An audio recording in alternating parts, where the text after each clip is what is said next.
This little chip was designed for one job: drawing video game pixels. So why is it now the brain behind almost every AI on the planet? Here's the problem. Training an AI takes trillions of multiplications. Someone has to actually do that math. Your computer's own processor should be the one doing it, but it can't keep up. A gaming card can, and the reason is physics. Welcome back to Minimal Lab. Let's break it down.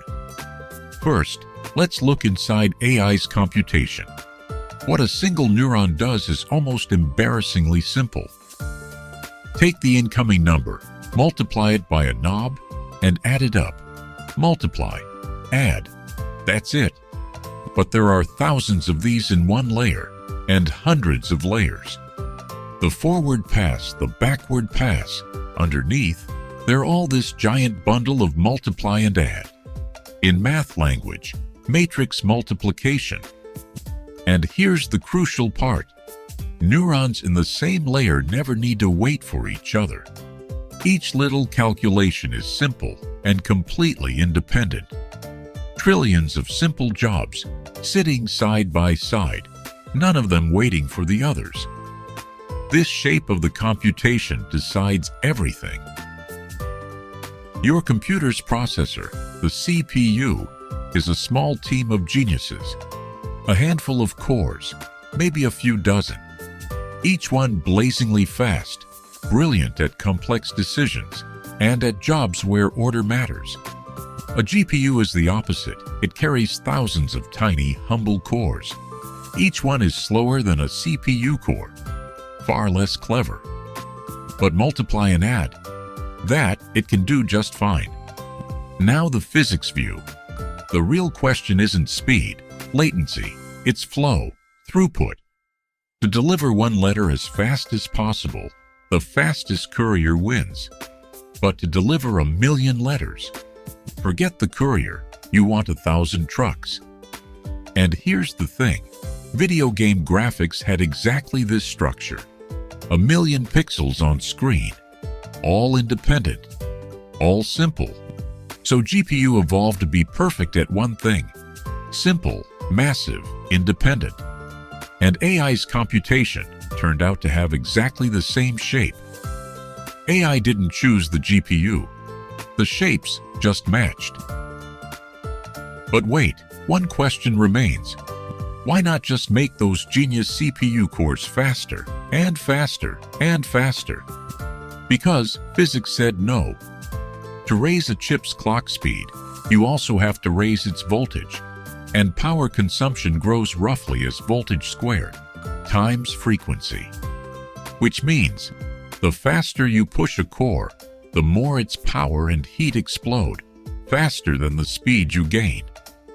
By the mid-2000s, chips hit the ceiling. Push the clock any higher, and the chip would cook itself. This is the famous heat wall, the power wall. If physics forbids making one worker twice as fast, there's only one road left. Hire twice as many workers. Keep the frequency modest, line up more cores. And the heat only grows with the head count. So the entire chip industry turned from faster to more in parallel. And at that exact moment for AI, with its simple, massive, independent computation, a chip with thousands of cores became a match made in physics. But lining up thousands of cores is not the end of the story. The real battle inside a modern GPU is not computation, it's moving data. Here's a physical fact. On today's chips, multiplying two numbers costs far less energy than fetching those numbers from memory in the first place. Those trillions of knob values live in memory outside the chip. And no matter how fast your thousands of workers are, if the parts don't arrive, everyone just stands there, waiting. That's why AI-grade GPUs stack memory right next to the chip, connected by an enormously wide pipe. That famous spec everyone checks, memory bandwidth. This is what it really means. Remember, last time we said backpropagation has to memorize every intermediate value of the forward passed. The width of the corridor that carries all those memories in and out, that quietly sets the speed limit of AI training. So, if we just keep adding cores, does AI get infinitely faster? It doesn't. And here too, there's a law that feels very much like physics. Every job has a part that simply must happen in order. Layers depend on the layers before them. Results must be gathered.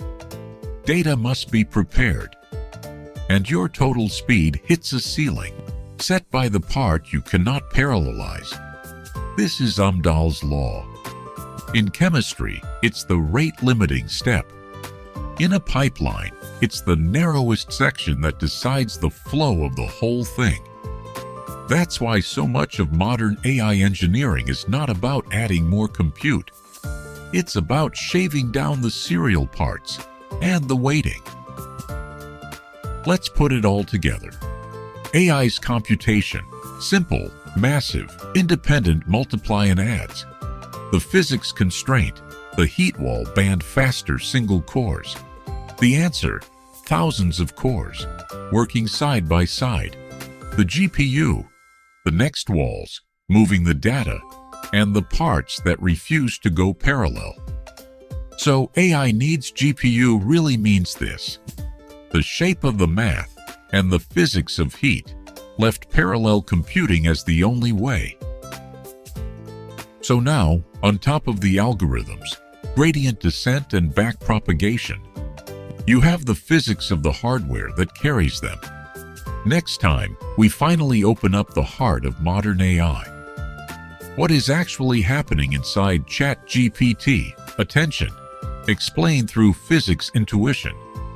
If you want to keep understanding AI through physics, subscribe.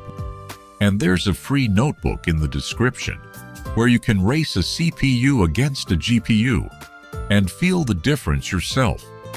See you at the next core.